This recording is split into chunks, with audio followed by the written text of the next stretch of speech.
can we talk about I think Will called it the Sons of Democracy Yeah, episode. yeah. Yeah. I really want to talk about this episode because like I think there's something that happens in this episode that like is just another example about how Dr. Oliver Wolf should not only not be a doctor but probably incarcerated.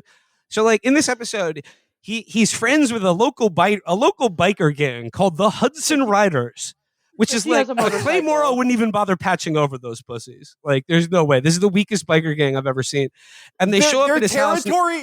Their territory is Midtown Manhattan. hey, if you take a picture with Mickey Mouse in Times Square, we get a piece of that. So, so like they show up and they're like, Wyatt's Wyatt's been shot, and he does a little like dodgy surgery for them, and then Wyatt's like, oh, like he's like, should I ask about the other guy? And Wyatt's like, oh no, it's not like that. It was an accident when I was cleaning my gun and I shot myself in the arm because like he has tremors in his hand or something like that, and he's like, this sounds like a neurology case. Well, to make a long story short, this guy has a tumor in his brain that's growing, and it's a benign tumor, but if they don't take it out of his brain, it's going to keep growing and kill him in a couple of weeks. Like he's going to like stop. He won't be able to breathe.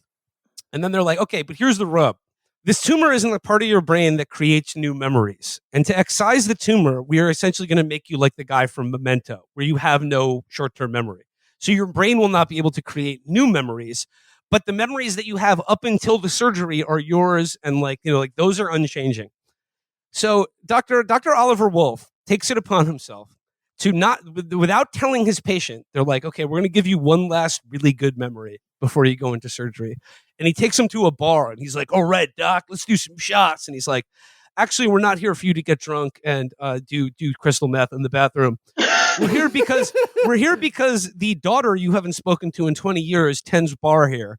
And he's like, well, I wish you could have told me that. And he's like, this is going to be your last memory. Do you not want to have any new memories of your daughter? And he's like, okay, sure. And then he goes in there and like confronts his daughter, and he's like, hey, I'm sorry about, leaving my old lady with you as my child. And, sorry I was dealing crank when your dance recital happened or whatever. Sorry, and then his daughter's killed like, your mom. It was an accident. sorry, the bitch fell off. But, so he's like, I'm just, but I'm having this surgery, and I think I'd really like you to be in my life. And then his daughter is like, fuck you. She's like, I want you to know one thing and one thing only. I don't forgive you. I hate you. And I wish you were dead. And I hope this is the last new memory you ever have. And then he's like, ooh, that could have gone better. Yeah. I can't help but feel a little bit responsible. Yeah. By the way, can I just say that like the scene that was setting up the daughter thing made me laugh so hard because they like Dr. Wolf is talking to this fucking moron about like his memories and like preparing for this and all this shit. Like initially the guy wants to just die because how could he live without the ability to create new memories? And he goes, okay, what's a good memory? Like, what was the best day of your life? Like they're going over his tattoos as markers of memory. And he says, the birth of my daughter. That was the greatest day of my life. We don't talk anymore. It's my fault, not hers. And it's like, why would it be her fault, you fucking idiot? yeah. Me and my 6-year-old daughter had a falling out because she's a real bitch. Well, sometimes she screwed me on a crystal meth deal, so I don't talk to her anymore. She was talking to the 49ers. No, but yeah, Catherine, when Catherine and I were watching this episode, like, so at the end of the episode, like, the guy creates like a video for himself and he's like, hey there, big dog, in case you're wondering why you don't know where you are, like, it's just because, the part of your brain that creates new memories has been taken out. And it shows him like going around. I think he should have committed to doing the Momento thing, by the way, like tattooing himself every day because he already has a bunch of tattoos, Well, like, okay, so like, once again, like watching this TV show, all I could do was just compare it to other shows that I actually liked. And I'm like, I see some bikers and I'm like, damn, I wish I was watching Sons of Anarchy right now.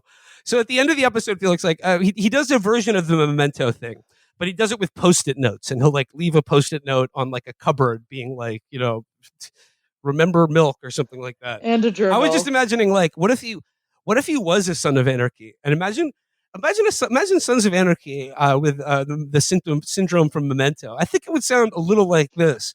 No, and all the post-it notes would be like, pick up guns from the Irish. Next post-it note, sell guns to the Mexicans. Third post-it note, lie to the 1-9ers about selling guns to the Mexicans. Fourth post-it note, kill the Mexicans. Fifth note, get out of selling guns.